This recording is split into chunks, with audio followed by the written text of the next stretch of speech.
வணக்கம் நண்பர்களே, டாக்டர் மகாலிங்கம். இப்போ நான் உங்கள்கிட்ட ஷேர் பண்ணுறது ஒரு நண்பர் கேட்டிருந்த டவுட்டு தான். அவர் ஆண்மை குறைவுக்கான சிகிச்சையில் நான் இருக்கேன் சார். அதில் டயட்டரி ரெஜிமெண்ட்டாக அக்ரோட் பருப்பு சாப்பிட்லாமா, நிலக்கடலை சாப்பிட்லாமா, இதில் எது சிறந்தது அப்படின்னு கேட்டிருந்தாங்க. இரண்டுமே சிறந்தது தாங்க. அக்ரோட் பருப்பும் நிலக்கடலை இரண்டுமே சிறந்தது தான். ஜென்ரலாக அக்ரோட் பருப்பு பார்த்திங்கன்னா அப்ரோடிசிக் ஆக்ஷன் இருக்குது. அதாவது காம உணர்வையும் பால் உணர்வை தூண்டக்கூடிய தன்மை அதுக்கு நிறைய இருக்குது. ஸோ தாராளமாக பயன்படுத்தலாம். விலை கொஞ்சம் அதிகமாக இருக்கனால நிலக்கடலை அது வாங்க முடியாதவங்க நிலக்கடலை பயன்படுத்தலாம்.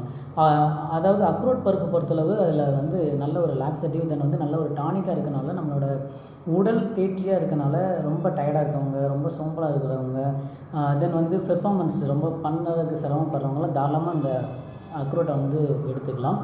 அக்ரோட்டை பொறுத்தளவு அதில் காமா டோகோஃபெரால், தென் ஃப்ளேவனாய்ட்ஸ், ஃபினாலிக் காம்பவுண்ட், ஃபோலேட், மெலட்டோனிக் இது எல்லாமே இருக்கனால செல் ஏஜிங்கை ப்ரிவென்ட் பண்ணுதுன்னு சொல்கிறாங்க. ஸோ டீஜென்ரேட் எல்லாத்தையும் ரீஜென்ரேட் பண்ணக்கூடியது. ஸோ தாராளமாக நீங்கள் எடுத்துக்கலாம். ஆன்டி இன்ஃப்ளமேட்டரி ஆக்டிவிட்டி, தென் ஆன்டி ஆக்சிடென்ட்லாம் இருக்கனால வாழ்வியல் நோய்கள்லாம் வராமல் தடுக்க முடியும்.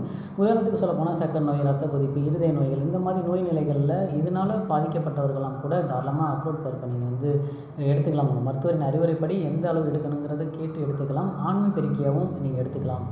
அதுக்கடுத்து பார்த்திங்கன்னா நிலக்கடலை பொறுத்தளவு நிலக்கடலையோட இளம் விதை நீங்கள் தாராளமாக பயன்படுத்தலாம். ஜெனரலாக நம்ம ஊரில் சொல்லுவாங்க இந்த நிலக்கடலை சாப்பிட்டா நல்ல ஆண்மை பெருகும் அப்படின்னு. அது உண்மை தான். நிலக்கடலைக்கு பார்த்திங்கன்னா முக்கியமாக அதில் நிறைய கரோட்டினாய்ட்ஸ், டேனின் இருக்குது, இண்டோல் அண்ட் ஃப்ளேவனாய்ட்ஸ், அமினோ ஆசிட்லாம் இருக்குது. ஸோ இந்த டேனின் எல்லாமே prevent for lifestyle diseases like diabetic, hypertension, cardiovascular disease. Then இது முக்கியமாக பிளட் ப்ரெஷர் நல்லா குறைக்கிது. தென் கொலஸ்ட்ரால்லாம் குறைக்கிறனால நம்மளோட பெர்ஃபார்மன்ஸ் நிறைய இம்ப்ரூவ் பண்ணுறதுல இந்த நிலக்கடலை உதவியாக இருக்குது. ஆன்டி ஆக்சிடென்ட் ப்ராப்பர்ட்டி, தென் அஃப்ரோடிசிக் ஆக்டிவிட்டிலாம் இருக்கனால தாராளமாக பயன்படுத்தலாம். இரண்டுக்குமே நல்ல ஒரு ஆண்மை பெருக்கும் தன்மை இருக்குது.